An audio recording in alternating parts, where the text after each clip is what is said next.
Gangster Atik Ahmed আবার সংবাদের শিরোনামে। 6ই আগস্টের খবর, আতিক আহমেদের সবচেয়ে ছোট ছেলে আবান আহমেদ এক গাড়ি দুর্ঘটনায় মৃত। শক্ত প্রশাসন এবং কুকর্মের অন্তিম পরিণতির এক জ্বলন্ত উদাহরণই আতিক আহমেদ। একবার ফিরে দেখা যাক পুরনো দিনের কিছু ইতিহাস। 15ই এপ্রিল 2023, সময় রাত 10:36। উত্তরপ্রদেশের প্রয়াগরাজের কলভিন হাসপাতালের সামনে থমথমে পরিবেশ।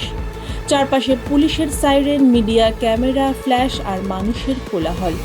গাড়ি থেকে নামানো হলো কুখ্যাত গ্যাংস্টার থেকে রাজনীতিবিদ বনে যাওয়া আতিক আহমেদ এবং তার ভাই আশরাফকে। মাথায় সাদা স্কার্ফ, পরনে কুর্তা। মিডিয়ার প্রতিনিধি সেজে শত শত সাংবাদিকের ভিড়ের মধ্যে লুকিয়েছিল 3 তরুণ, লভলেস তিওয়ারি, মোহিত আর অরুণ মৌর্য। হঠাৎ ক্যামেরার সামনেই পকেট থেকে বের হলো অটোমেটিক পিস্তল। লাইভ টেলিভিশনের ক্যামেরায় পুরো দেশের মানুষ দেখল আইএসআই এবং লস্করি তৈবারের সঙ্গে সম্পৃক্ত 5 বারের এমএলএ, সাবেক এমপি আতিক আহমেদ ও তার ভাই পয়েন্ট ব্ল্যাঙ্ক রেঞ্জে ঝাঁঝরা হয়ে মাটিতে লুটিয়ে পড়ল। কিন্তু গল্প কি এখানেই শেষ? উত্তরপ্রদেশের 11,000 কোটি টাকার অপরাধ সাম্রাজ্য চালানো গ্যাংস্টার পরিবারটির শেষ পরিণতি কি হলো তবে? আর সম্প্রতি কিভাবে ঘটে গেল তাদের পরিবারের আরও এক মর্মান্তিক ট্র্যাজেডি? আতিক আহমেদের জন্ম 1962 সালের 10ই আগস্ট এলাহাবাদের কসারি মশারি গ্রামে। বাবা হাজি ফিরোজ আহমেদ ছিলেন অতি সাধারণ একজন টাঙ্গা চালক। 8 সদস্যের পরিবার চালাতেই হিমশিম খেতে হতো। বাবা চেয়েছিলেন বড় ছেলে আতিক পড়াশোনা করে ভালো চাকরি করুক, কিন্তু আতিকের নজর ছিল অন্ধকার জগতে। 8ম শ্রেণীতে পড়ার সময় থেকেই আতিকের অপরাধ জীবনে হাতেখড়ি। এলাকা দিয়ে যাওয়া মালগাড়ি থেকে কয়লা চুরি এবং পরে রেলের স্ক্র্যাপ চুরি করে বিক্রি দিয়ে অপরাধ জগতে প্রবেশ তার। সেই সময় এলাহাবাদের অপরাধ জগতে রাজত্ব করত শৌকি ইলাহি ওরফে চাঁদ বাবা। চাঁদ বাবার লোকেরা ব্যাগে করে বোমা নিয়ে ঘুরত, তাই তাদের বলা হতো বোমবাজ। আতিক বুঝতে পেরেছিল অপরাধ জগতের নাম করতে হলে বড় কাউকে লাগবে। সে যুক্ত হয় চাঁদ বাবার গ্যাংয়ে। কিন্তু কিছুদিনের মধ্যেই জাতীয় নিরাপত্তা আইন বা এনএসএতে আতিক গ্রেফতার হয়। উত্তরপ্রদেশের আতিকই ছিল প্রথম ব্যক্তি যার ওপর এই কঠোর আইন প্রয়োগ করা হয়। জেল থেকে বের হয়ে আতিক বুঝতে পারে একই খাপে 2 তলোয়ার থাকতে পারে না। 1989 সালে আতিক চাঁদ বাবাকে নির্মমভাবে হত্যা করে পুরো গ্যাং নিজের কবজায় করে নেয়।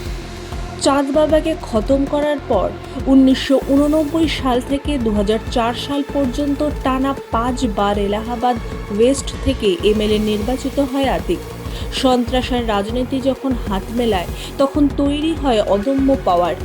পরবর্তীতে 2004 সালে মুলায়ম সিং যাদবের সমাজবাদী পার্টি থেকে সমাজবাদী টিকিটে ফুলপুর আসন থেকে এমপি নির্বাচিত হয় আতিক আহমেদ। এই ফুলপুর আসন কিন্তু সাধারণ ছিল না। জওহরলাল নেহেরু এবং ভিপি সিং এর মতো ভারতের 2জন সাবেক প্রধানমন্ত্রী এই আসন থেকে জিতে সংসদে গিয়েছিলেন। ব্যবসায়ীদের কাছ থেকে নিয়মিত তোলাবাজি, জমি দখল এবং খুন ছিল তার নিত্যদিনের কাজ। 1995 সালে বহুল আলোচিত লখনৌ গেস্ট হাউস কাণ্ড, যেখানে মায়াবতীকে বন্দি ও আক্রমণ করার চেষ্টা করা হয়েছিল, সেই ঘটনার নেপথ্যেও মাস্টারমাইন্ড ছিল এই আতিক আহমেদ। অবশ্য আতিক সেই কাজ করেছিল সমাজবাদী পার্টির নেতা মুলায়ম সিং এর নির্দেশে। এইভাবেই সমাজবাদী শাসনে উত্তরপ্রদেশ হয়ে ওঠে সমাজ বিরোধীদের মুক্তাঞ্চল। কিন্তু আতিকের প্রভাব শুধু উত্তরপ্রদেশেই সীমাবদ্ধ ছিল না। পরবর্তীতে পুলিশ জিজ্ঞাসাবাদে আতিক নিজেই স্বীকার করে যে সীমান্ত পেরিয়ে সরাসরি পাকিস্তানের ড্রোন নেটওয়ার্কের মাধ্যমে তার কাছে অস্ত্র আসত। পাকিস্তানের কুখ্যাত সন্ত্রাসী সংগঠন লস্করি তৈবা এবং গোয়েন্দা সংস্থা আইএসআই এর সাথে তার সরাসরি যোগাযোগ ছিল। ড্রোন মারফত আসা এই অস্ত্রগুলো পাঞ্জাব হয়ে কাশ্মীরের জঙ্গি এবং আতিকের অপরাধ সাম্রাজ্যে পৌঁছত। আতিক এমপি হওয়ার পর এলাহাবাদ ওয়েস্টের খালি আসনের নির্বাচনে দাঁড়ায় তার ছোট ভাই আশরাফ, কিন্তু বিএসপি প্রার্থী রাজু পাল তাকে হারিয়ে দেয়। এই পরাজয় মেনে নিতে পারেনি আতিক। 2005 সালের 26শে জানুয়ারি বিয়ের মাত্র 9 দিনের মাথায় রাজু পালকে প্রকাশ্যে গুলি করে ঝাঁঝরা করে দেওয়া হয়। এই রাজু পাল হত্যাকাণ্ডের মূল সাক্ষী ছিল উমেশ পাল। 2006 সালে আতিক তাকে অপহরণ করে হুমকি দেয়। বছরের পর বছর ভয় দেখিয়েও উমেশ পালকে দমানো যায়নি। অবশেষে 2023 সালের 24শে ফেব্রুয়ারি প্রয়াগরাজের ধুমনগঞ্জে উমেশ পালের ওপর ঘটে এক লোমহর্ষক হামলা।